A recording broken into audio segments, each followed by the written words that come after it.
when you have ketones, it reduces seizures, right? It was one of the Correct. first things that we found. Right. So why do we think that's happening? And is it helping the brain? I mean, so would being in ketosis help like fight Alzheimer's or kind of some of these degenerative diseases? Yeah, that's a great question. And you're right. The ketogenic diet, the actual word, was coined in 1930 by doctors at the Mayo Clinic. And they had found that children with seizures, when they were starving because they were having so many seizures, their seizures abated. And they noticed that there were these ketones in their blood. And smart people that they were, they put two and two together and they said, gee, another way of creating ketones is pretty much depriving people of carbohydrates and proteins and giving them an 80% fat diet, and you'll generate ketones. So and it worked remarkably well for children, and it really suppressed their seizures.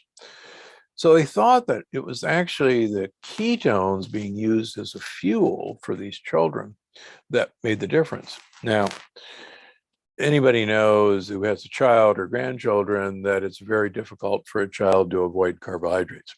And any adult knows it's very difficult to avoid carbohydrates. We are hardwired for them, as I show in the book. So when drugs came out for seizures, the ketogenic diet for children fell by the wayside. But interestingly enough, it had a resurgence in the 1990s using MCT oil instead of this high-fat diet. And children could be given lots more carbohydrates and lots more proteins and still have the same seizure ablation as the high-fat diet. So then people said, well, gee, maybe it's not so much the ketones that are important, but what these ketones were doing to neurons. And they found that, in fact, it actually uncouples the mitochondria neurons, which produces more heat locally in the brain. And it was the increased heat that was actually soothing the neuron function. Who knew?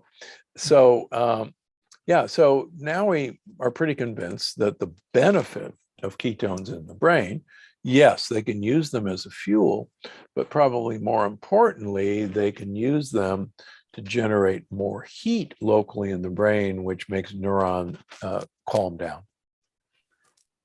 Right. So if you take MCT, you will get these exogenous ketones coming around your body.